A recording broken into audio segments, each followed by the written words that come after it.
മീരയുമൊത്ത് വീട്ടിലേക്കുള്ള യാത്രയിൽ മഹിയുടെ മുഖം മൂടിക്കെട്ടിയിരുന്നു. വല്ലാത്തൊരു ഗൗരവം അവളുടെ മുഖത്ത്. മീര അത് ശ്രദ്ധിക്കുകയും ചെയ്തു. ഹരിയെ കോടതി കേസിൽ നിന്നും മുക്തനാക്കിയതുപോലെയാണ് കാര്യങ്ങളുടെ കിടപ്പ്.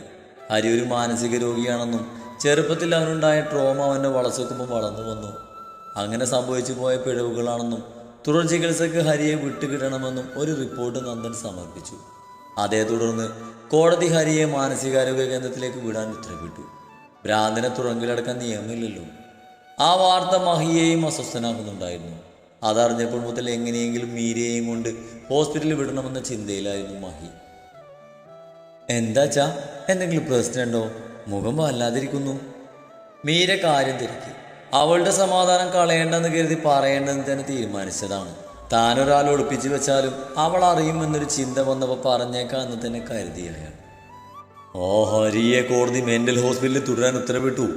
അവന് ചികിത്സ വേണം പോലും. മഹിയുടെ ചുണ്ടിൽ പൂച്ച നിറഞ്ഞു. മീരി ഒന്ന് ഞെട്ടി. എൻ്റെ മോളോട് ഇത്രയും ക്രൂരത ചെയ്തിട്ടും അവന് ശിക്ഷയില്ല. പകരം ഹോസ്പിറ്റലിൽ സുഖിക്കാൻ വിട്ടേക്കുന്നു. ഇത് എവിടുത്തെ നിയമമാണ്? മഹി രോഷം കൊണ്ടു. മോള് പേടിക്കണ്ട, അച്ഛനുണ്ട് നിനക്ക്.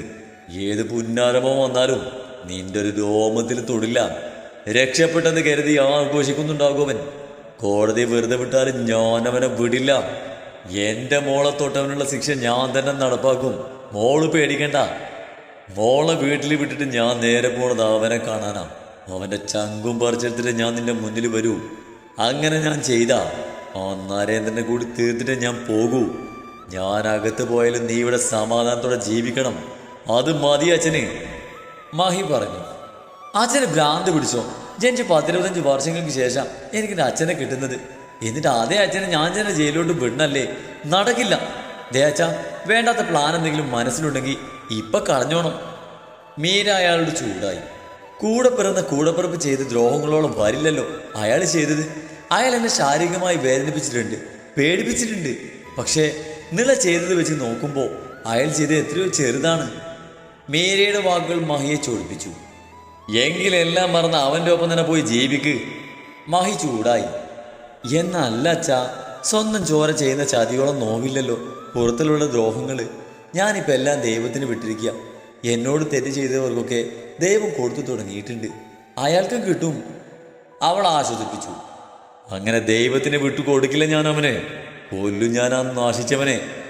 മഹിയുടെ ഇരുകരങ്ങളും സ്റ്റിയറിംഗിലും മുറുകി. അച്ഛാ, അവൾ ദയനീയമായി വിളിച്ചു.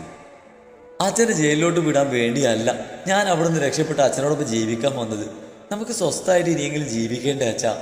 ഇത്രയും കാലം ആർക്കോ വേണ്ടി ജീവിച്ച് തീർത്തില്ലേ? ഇനി നമുക്കൊന്ന് സന്തോഷിക്കേണ്ടേ? അമ്മയ്ക്കെന്ന് വേറൊരു കുടുംബമുണ്ട്. എനിക്കിനി അച്ഛൻ മാത്രമേ ഉള്ളൂ. എനിക്കെന്ത് പറയാൻ? ഈ ലോകത്ത് എനിക്ക് അച്ഛനേ ഉള്ളൂ. എടുത്തു ചാടി അച്ഛൻ പോയി അയാളെ കൊന്നാ പിന്നെ എനിക്കാരാ? ഞാനൊന്ന് സന്തോഷം തുടങ്ങിയിട്ടേ ഉള്ളൂ അച്ഛാ. വീണ്ടും എന്നെ വീട്ടിലാക്കരുത് പ്ലീസ് അച്ഛാ. എനിക്ക് വേണ്ട അച്ഛനെ. അച്ഛനെ എടുത്തു ചാടി എന്തെങ്കിലും ചെയ്ത് അച്ഛനെ എനിക്ക് നഷ്ടപ്പെട്ടാൽ പിന്നെ ആർക്കും വേണ്ടാത്ത ഈ ജന്മം ഞാനങ്ങ് അവസാനിപ്പിക്കും. അച്ഛനാണേ സത്യം. പറയുമ്പോൾ അവളുടെ ശരീരം വിറച്ചു. വാക്കുകളിടറി. സഡൻ ബ്രേക്ക് ഇട്ട് മഹി കാറ് നിർത്തി. മീരേ, അയാൾ ദേഷ്യത്തോടെ വിളിച്ചു. അയാൾ ഇനി ജീവിച്ചാലോ മരിച്ചാലോ എനിക്ക് ഒന്നുമില്ല. പക്ഷെ അച്ഛൻ്റെ കൈകൊണ്ട് അയാൾ ഒരിക്കലും മരിക്കാൻ പാടില്ല. മീര പറഞ്ഞു. മഹി ദീർഘമായി നിശ്വസിച്ചുകൊണ്ട് സ്റ്റിയറിംഗിൽ തലമുട്ടിച്ചിരുന്നു. ഞാനൊന്ന് പുറത്തു പോവുക. ഷർട്ടിൻ്റെ സ്ലീവ് മടക്കിക്കൊണ്ട് ഹരി നന്ദൻ്റെ ക്യാബിലേക്ക് കയറി വന്നുകൊണ്ട് പറഞ്ഞു. എന്തോ എഴുതിക്കൊണ്ടിരുന്ന നന്ദൻ പേന താടിയിൽ ഊന്നിക്കൊണ്ട് അവനെ നോക്കി. എങ്ങോട്ട്? നന്ദൻ പുരികം ചുളിച്ചു. എൻ്റെ ഭാര്യയെ കാണാൻ.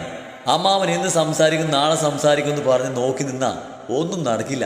ഞാൻ തന്നെ നേരിട്ട് പോയി കണ്ടോളാം. അവൻ രണ്ടും കൽപ്പിച്ചാണ്. നിനക്ക് ഭ്രാന്താണോ ഹരി?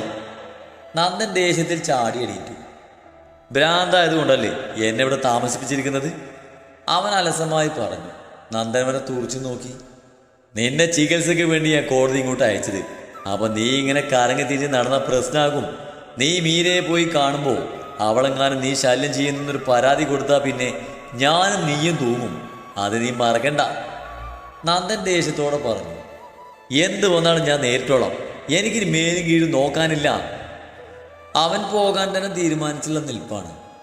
ഓ, അവ എൻ്റെ ജോലി തീർച്ചാലും നിനക്ക് കുഴപ്പമില്ലെന്നല്ലേ? നന്ദൻ അവനെ തുറച്ചു നോക്കി. അവനൊന്നും മിണ്ടിയില്ല. നിന്നെയൊക്കെ സഹായിക്കാൻ വന്ന് എന്നെ വേണം തല്ലാൻ. പെങ്ങളുടെ മോനാണെന്ന് കരുതി എങ്ങനെയെങ്കിലും ഒന്ന് രക്ഷിച്ചെടുക്കാൻ ബാക്കിയുള്ളവർ ഇവിടെ നെട്ടോട്ട് ഓടുക. അന്നേരം അവൻ്റെ അതെങ്ങനെയാ? ആ തന്തയുടെ മോനല്ലേ നീ? മറ്റുള്ളവരെ ദ്രോഹിക്കാനല്ലാതെ എന്തറിയാം നിങ്ങൾ അച്ഛനും മോനും? നന്ദൻ ചൂടായി. അതോടെ ഹരി സൈലൻ്റായി. ദേവനെക്കുറിച്ചുള്ള ഓർമ്മകൾ അവനെ തളർത്തിക്കളയുന്നു.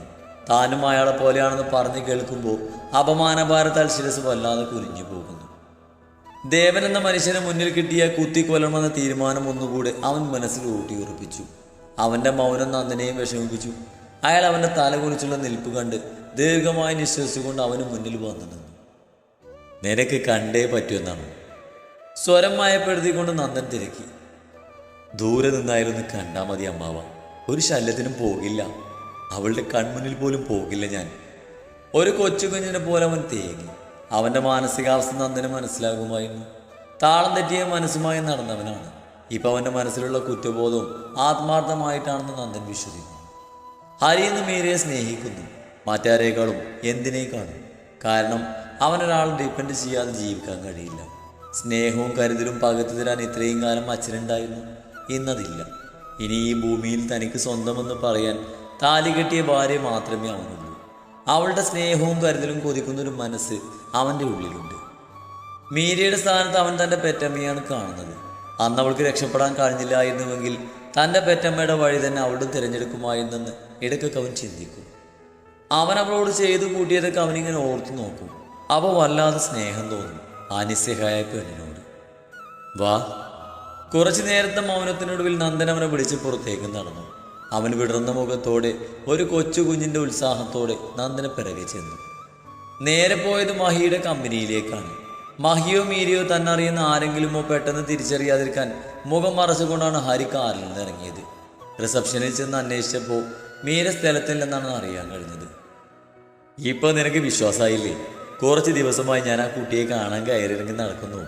അവൾ ഓഫീസിൽ വന്നിട്ട് കുറേ ആയിപ്പോ, നന്ദൻ ഹരിയോട് പറഞ്ഞു. മീര എങ്ങോട്ടാണ് പോയതെന്നോ മറ്റും പറഞ്ഞിരുന്നു. ഹരി ആ റിസപ്ഷനോട് ചോദിച്ചു. സോറി സർ, അതൊന്നും അറിയില്ല. മായി സാറിൻ്റെ കൂടെയാണ് മാഡം പോയിരിക്കുന്നത്. എങ്ങോട്ടാണെന്നൊന്നും ആരോടും പറഞ്ഞിട്ടില്ല, ആ പെൺകുട്ടി പറഞ്ഞു. ഓക്കെ, താങ്ക്സ് എന്ന് പറഞ്ഞ് നന്ദൻ അവനുമായി അവിടുന്ന് ഇറങ്ങി. വാ, വന്ന് കയറി.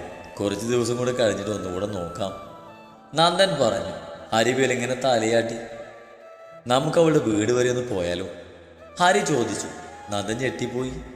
നിനക്ക് ചാവാൻ അത്രക്ക് കൊതിയാനോടാ? നന്ദൻ കണ്ണുരുട്ടി. എടാ, അവൾ സ്ഥലത്തിലെന്നല്ല പറഞ്ഞത്. ഇനി വീട്ടിൽ ചെന്നിട്ട് എന്ത് കാര്യം? മാത്രമല്ല, നീ ആ വീടിനടുത്ത് നിന്ന് കറങ്ങുന്നത് ആരെങ്കിലും കണ്ടാൽ പിന്നെ അത് പുലിവാലാകും. വാ, വന്ന് വണ്ടി കയറാൻ നോക്ക്. എന്തായാലും നീ ഇത്രയും കാത്തില്ലേ, ഇനി കുറച്ചുകൂടി ക്ഷമിക്ക്, നന്ദൻ സ്നേഹത്തോടെ പറഞ്ഞ് മനസ്സിലാക്കാൻ ശ്രമിച്ചു. അവൻ പിന്നെ എതിരൊന്നും പറയാതെ നന്ദനോടൊപ്പം തിരികെ പോയി. പോയ കാര്യം എന്തായി? പുറത്തുനിന്ന് കയറി വന്ന വിശ്വനെ കണ്ടയുടൻ വരലക്ഷ്മി വന്ന് തിരക്കി. ആദ്യം കുറച്ച് വെള്ളം താ, അല്പം ഗൗരവത്തിൽ പറഞ്ഞുകൊണ്ട് വിശ്വൻ സോഫയിലേക്ക് ഇരുന്നതും വരലക്ഷ്മി കിച്ചണിൽ പോയി തണുത്ത വെള്ളവുമായി വന്നു. ഇനി പറ, എന്തായി? വെള്ളം കുടിച്ച് കഴിഞ്ഞ വിശ്വനോടായി അവർ ചോദിച്ചു. എന്താവാൻ? ആ ഹരിക്ക് ഭ്രാന്താണെന്നോ അവന് ചികിത്സ വേണമെന്നാണ് ഡോക്ടർ പറയുന്നേ. അതുകൊണ്ട് അവനെ മെൻ്റൽ ഹോസ്പിറ്റലിലേക്ക് മാറ്റി. വിശ്വൻ തീരെ താല്പര്യമില്ലാതെ പറഞ്ഞു. അപ്പോൾ കേസോ? വരലക്ഷ്മിക്ക് ഉത്സാഹം വന്നു. ഭ്രാന്തിനെതിരെ എന്ത് കേസ്? ഈ കേസ് തള്ളിപ്പോവാനാ സാധ്യത. വിശ്വൻ ചുണ്ടൊന്ന് കൂട്ടി. വരലക്ഷ്മിയുടെ മുഖമൊന്ന് പിടർന്നു. മീരയ്ക്ക് ദോഷമായി ഭാവിക്കുന്നതെല്ലാം ഇപ്പോൾ വരലക്ഷ്മിയെ വല്ലാണ്ട് സന്തോഷിപ്പിക്കുന്നുണ്ട്. തന്നെ ഇറക്കിവിട്ട മഹിയും അതിന് കാരണക്കാരിയായ മീരയും വേദനിക്കുന്നത് കാണാൻ അവർ ഒത്തിരി ആഗ്രഹിക്കുന്നു. മഹിയുടെ ജീവിതത്തിൽ തിരികെ കയറിപ്പറ്റാമെന്ന വിശ്വാസമൊന്നും വരലക്ഷ്മിക്കില്ല. തൻ്റെ സമാധാനവും സന്തോഷവും നഷ്ടപ്പെടുത്തിയിട്ട് അവർ അച്ഛനും മകളും സന്തോഷിക്കരുതെന്നൊരു വാശി. ആ ഹരി ഇപ്പോൾ ഏത് ഹോസ്പിറ്റലാണ്? അവർ തിരക്കി. അത് അന്വേഷിക്കണം, വിശ്വൻ പറഞ്ഞു. എങ്കിൽ പെട്ടെന്നൊന്ന് അന്വേഷിക്ക്, നമുക്ക് അവിടെ വരെ ഒന്ന് പോകണം.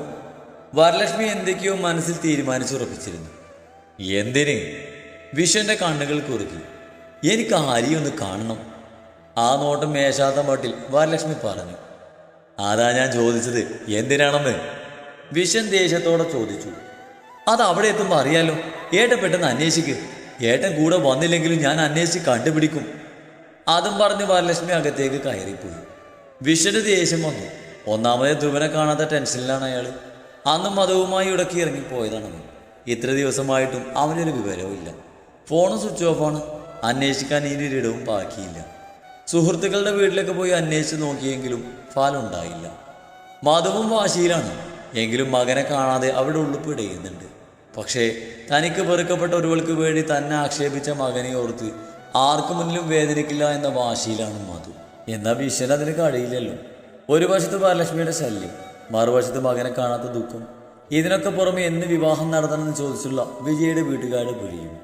ആകെ മടുത്തു പോയിരുന്നു വിശ്വന്. വിഷൻ കൂടെ വരില്ലെന്ന് മനസ്സിലായതും തൻ്റെ കോണ്ടാക്ട്സ് വെച്ച് വരലക്ഷ്മി ഹരി എവിടെയാണെന്ന് അന്വേഷിച്ച് കണ്ടെത്തി. ആരെയും കാക്കാതെ അവരങ്ങോട്ട് പോകാനൊരുങ്ങി. ലജു, വിശ്വം പറഞ്ഞത് കേട്ടാൽ എന്താ നിനക്ക്? അവരുടെ ജീവിതത്തിൽ ഇടിച്ചു കയറി ചെന്നതും ഇത്രത്തോളം പ്രശ്നങ്ങൾ ഉണ്ടാക്കിയത് നീയാ. മതിയാക്ക്. ഇനിയെങ്കിലും അവരൊന്ന് ജീവിച്ചോട്ടെ. നിനക്കും അവൾക്കും അവനോടൊപ്പം ജീവിക്കാൻ കഴിഞ്ഞില്ലല്ലോ. പിന്നെ എന്തിനാ ഈ വാശി? അവനും അവൻ്റെ മോളും സമാധാനത്തോടെ ജീവിച്ചോട്ടെ. അവർ പോകാനിറങ്ങുന്നത് കണ്ട് വരലക്ഷ്മിയുടെ അച്ഛൻ ഉപദേശിച്ചു. വരലക്ഷ്മി തിരിഞ്ഞു നോക്കി. ഇന്ന് സ്നേഹിക്കും നാളെ സ്നേഹിക്കും എന്ന് കരുതി എൻ്റെ ജീവിതത്തിൻ്റെ നല്ലൊരു ഭാഗം ഞാൻ ആ വീട്ടിൽ പാഴാക്കി കളഞ്ഞത്. വേറൊരു ബന്ധത്തിൽ അയാൾക്ക് ജനിച്ച മകളെ പോലും ഞാൻ അംഗീകരിച്ചു. എന്തുകൊണ്ട്? അയാൾ എനിക്ക് അത്രത്തോളം ഇഷ്ടമായതുകൊണ്ടല്ലേ. എന്നിട്ട് ഒരു ദാക്ഷിണ്യം ഇല്ലാതെ എന്നെ അടിച്ചിറക്കിയില്ലേ? എൻ്റെ സന്തോഷവും സമാധാനവും ഇല്ലാതാക്കി അവരെ പിന്നെ ഞാൻ സന്തോഷിക്കാൻ വിടുവോ? വിടില്ല. അച്ഛനും മോളും എൻ്റെ കൺമുന്നിൽ കിടന്ന് ചങ്ക് പൊട്ടി കരയണം. അവളെ കണ്ടിട്ടാ അയാൾക്ക് ഇത്ര അഹങ്കാരം. ആ അവളില്ലാതാവണം. അത് കണ്ടയാൾ പൊട്ടി പൊട്ടി കരയണം. അത് കണ്ടാൽ എൻ്റെ ഉള്ളിലെ തീയണയൂ. വരലക്ഷ്മി പകയോടെ പറഞ്ഞു. എന്ത് ചെയ്യണമെന്ന് അറിയാതെ ആ വൃദ്ധൻ നെഞ്ചു തടവി. പണ്ടും അവളെ പറഞ്ഞ് തിരുത്താൻ അയാൾക്ക് കഴിഞ്ഞിട്ടില്ല. ഇന്നും അതെ. മകൾ സ്വന്തം ജീവിതം നശിപ്പിക്കുന്നത് നോക്കി നിൽക്കാനേ നിസ്സഹരായ ആ മാതാപിതാക്കൾക്ക് കഴിയുന്നുള്ളൂ. ആരോടും പിന്നൊന്നും മിണ്ടാൻ നിൽക്കാതെ വരലക്ഷ്മി ഗർവോടെ കാറിൽ കയറിപ്പോയി. ആ കാറ് ചെന്ന് നിന്നത് വലിയൊരു ആശുപത്രിക്ക് മുന്നിലും. അങ്ങോട്ട് കടക്കണമെങ്കിൽ മുൻകൂട്ടി അനുവാദമൊക്കെ മേടിക്കണം. നന്ദനെ വിളിച്ച് ബന്ധം പറഞ്ഞ് അനുവാദമൊക്കെ മേടിച്ച് വെച്ചിട്ടാണ് ഈ വരവ് പോലും. അങ്ങനെ അകത്ത് കടക്കാൻ വലിയ ബുദ്ധിമുട്ടൊന്നും ഉണ്ടായില്ല. നന്ദൻ്റെ ക്യാബിനെ കുറച്ച് നേരമേ കാത്തിരിക്കേണ്ടി വന്നുള്ളൂ അവർക്ക്. അപ്പോഴേക്കും കുളിച്ചു കൂട്ടപ്പനായ ഒരു ചെറുപ്പക്കാരൻ അവിടേക്ക് വന്നു. ഭ്രാന്തനെന്ന് പറഞ്ഞപ്പോൾ താടിയും മുടിയും വളർത്തി വന്യമായ രൂപമാണ് വരലക്ഷ്മി പ്രതീക്ഷിച്ചിരുന്നത്. എന്നാൽ ഇളം റോസ് നിറത്തിലുള്ള ഷർട്ടും ബ്ലാക്ക് പാൻസും ധരിച്ച് മുട്ടോളം സ്ലീവും അടക്കി വെച്ച് താടിയും മീശയും ഭംഗിയിൽ വെട്ടിയൊതുക്കി ഒറ്റനോട്ടത്തിൽ വൃത്തിയുള്ളൊരു ചെറുപ്പക്കാരൻ. ആരുമൊന്ന് നോക്കിപ്പോകുന്ന ഭംഗി. കണ്ണുകളിൽ മാത്രം എന്തോ ഒരു ദുഃഖം. കണ്ണുകൾക്ക് ചുറ്റും കറുപ്പ് നിറം പറന്നിട്ടുണ്ട്. അവൻ്റെ ഉറക്കം നഷ്ടപ്പെട്ടിട്ട് നാളുകളായെന്ന് സാരം. വരലക്ഷ്മി നൂറ് ചിരിച്ചു. ഇതാണ് ഹരി. വരലക്ഷ്മിയുടെ നോട്ടം കണ്ട് നന്ദൻ പരിചയപ്പെടുത്തി. ഹരി, ഇത് വരലക്ഷ്മി മേഡം, മഹാദേവൻ സാറിൻ്റെ വൈഫാണ്. കൂട്ടിക്കൊണ്ട് വരുമ്പോൾ പറഞ്ഞതാണെങ്കിലും വരലക്ഷ്മിയെ പരിചയപ്പെടുത്തി നന്ദൻ. ഹരി അവരെ നോക്കി ഒന്ന് ചിരിച്ചെന്ന് വരുത്തി. ഹരി ഇരിക്ക്. വരലക്ഷ്മി തനിക്കടുത്തുള്ള ചെയർ അവൻ അരികിലേക്ക് നീക്കിക്കൊണ്ട് പറഞ്ഞതും അവൻ അതിലേക്ക് ഇരുന്നു. എനിക്കിവിടെ വന്ന് ഹരിയെ കാണേണ്ട ഒരു കാര്യമില്ല. എന്നിട്ടും ഞാൻ വന്നു. ശത്രുവിൻ്റെ ശത്രു മിത്രം എന്നാണല്ലോ. അതോർത്തു മാത്രം ഞാൻ ഇവിടം വരെ വന്നത്. വരലക്ഷ്മി ഗൗരവത്തോടെ പറഞ്ഞു. ഹരിയുടെ നെറ്റി ചുളിഞ്ഞുപോയി. സംശയിക്കേണ്ട, എന്നെ ഹരി അവരുടെ കൂട്ടത്തിൽ പെടുത്തണ്ട. പറഞ്ഞു വരുമ്പോൾ നമ്മളൊക്കെ ഒന്നിച്ച് നിൽക്കേണ്ടവർ തന്നെയാ, വരലക്ഷ്മി പറഞ്ഞു. അപ്പോഴും ഹരിക്ക് കാര്യങ്ങൾ അങ്ങോട്ട് വ്യക്തമായില്ല. വരലക്ഷ്മി തൻ്റെ കഥകൾ പറഞ്ഞു. തൻ്റെ കഥ മാത്രം പറയണമെന്ന ചിന്തയിലാണ് കഥ തുടങ്ങിയതെങ്കിലും പറഞ്ഞു വന്നപ്പോൾ മുഴുവനും അങ്ങ് പറഞ്ഞു. സത്യമായി തന്നെ അവർ പറഞ്ഞു. കൂട്ടിച്ചേർക്കലുകളൊന്നുമില്ലാതെ തൻ്റെ പിഴവുകൾ മറച്ചു വെക്കാതെ വരലക്ഷ്മി ഒരു തുറന്ന പുസ്തകമായി. മഹിയും നീരജയും തമ്മിലുള്ള പ്രണയം, വിഷനും മധുവും തമ്മിലുള്ള പ്രണയം, തനിക്ക് മഹിയോടുള്ള അഗാധമായ പ്രണയം, തൻ്റെ ഒറ്റൊരാളുടെ വാശിയിൽ മഹി തൻ്റെ ഭർത്താവും മധു വിശ്വൻ്റെ ഭാര്യയുമായതും അതിന് പിന്നിലെ ചതികളുടെ കഥയും, നീരജയുടെ ഗർഭം, അവളുടെ പ്രസവം, അവൾക്കായി നരേന്ദ്രന് വെച്ച് നീട്ടിയ ജീവിതവും, 25 വർഷങ്ങൾ പിന്നീട് തൻ്റെ പരാജയപ്പെട്ട ദാമ്പത്യ ജീവിതവും, മീനയുടെ കരന്നുവരവും, അതിൽ പിന്നെ ഉണ്ടായ സംഭവങ്ങളുമൊക്കെ ഒരു ഒളിയും മറയില്ലാതെ തന്നെ വരലക്ഷ്മി തുറന്നു പറഞ്ഞു. ആ കഥകളൊക്കെ കേട്ടപ്പോൾ മീരയോട് അവനുള്ള സ്നേഹം കൂടുകയേ ചെയ്തുള്ളൂ. ഇതൊക്കെ ഇവനോട് പറയുന്നത് എന്തിനാ? നന്ദൻ ചോദിച്ചു. ഡോക്ടർ ഒന്ന് പുറത്തേക്ക് നിൽക്കാമോ? വരലക്ഷ്മി ആവശ്യപ്പെട്ടു. നന്ദൻ അവരെ നോക്കി അമർത്തിയൊന്ന് മൂളിക്കൊണ്ട് പുറത്തേക്ക് ഇറങ്ങിപ്പോയി. എനിക്ക് പ്രതികാരം ചെയ്യണം. അതിന് നിന്നേക്കാൾ നല്ലൊരു ആയുധം എനിക്കിനി കിട്ടാനില്ല, വരലക്ഷ്മി പറഞ്ഞു. ഹരിക്ക് അവരുടെ ചെകിട്ടത്തൊന്ന് പൊട്ടിക്കാനാണ് തോന്നിയത്. ഇത്രയൊക്കെ ചെയ്തു കൂട്ടിയതും പോരാ. മനസ്സിലായില്ല. ഹരി പറഞ്ഞു. നിനക്ക് വേണ്ടി എന്ത് സഹായം ചെയ്യാനും ഞാൻ തയ്യാറാണ്. എത്ര കാശ് വേണമെങ്കിലും ഞാൻ മുടക്കാം. എൻ്റെ ഹോൾഡ് വെച്ച് ഈ കേസിൽ നിനക്ക് ചെയ്യാൻ പറ്റുന്ന സഹായങ്ങളൊക്കെ ഞാൻ ചെയ്യാം. ഡിവോഴ്സ് അവൾക്ക് കിട്ടാതിരിക്കാൻ ഏതറ്റം വരെയും ഞാൻ പോവാം. പക്ഷേ അവൾ എൻ്റെ കൺമുന്നിൽ കിടന്ന് നരകിക്കണം. അവളുടെ അച്ഛന് പിന്നെ അവളെ കണി കാണാൻ പോലും കിട്ടരുത്. അയാളുടെ മുന്നിൽ കിടന്ന് അവൾ തീർന്നോ അത്രയും നല്ലത്. പകയോടെ കൈമിശി ചൂട്ടിപ്പിടിച്ചുകൊണ്ട് വരലക്ഷ്മി പറഞ്ഞു. ഒരവസരം കിട്ടിയ ഞാൻ തന്നെ കൊല്ലും അവളെ. നാശം. അവർ സ്വയം പറഞ്ഞു. ഹരിക്ക് ദേഷ്യം വന്നു. ഇരിക്കുന്ന ചെയർ പൊക്കി അവരുടെ തലയടിച്ച് പൊളിക്കാൻ അവൻ്റെ കൈ തരിച്ചു. ഹരിക്ക് മാനസാന്തരം വന്നതും മീരയെ അവൻ സ്നേഹിക്കുന്നതും പാവം വരലക്ഷ്മി ഉണ്ടോ അറിയുന്നു. ഹരി എൻ്റെ കൂടെ നിൽക്കുമെന്ന് എനിക്ക് നന്നായി അറിയാം. കാരണം എന്നേക്കാൾ അവളുടെ നാശം കാണാൻ ആഗ്രഹിക്കുന്ന ഒരു മനസ്സ് ഹരിക്കുണ്ട്. നല്ല നിലയിൽ ജീവിച്ച ഹരി ഇന്നൊരു ഭ്രാന്തനായി ഇവിടെ കഴിയേണ്ടി വന്നത് അവൾ കാരണല്ലേ.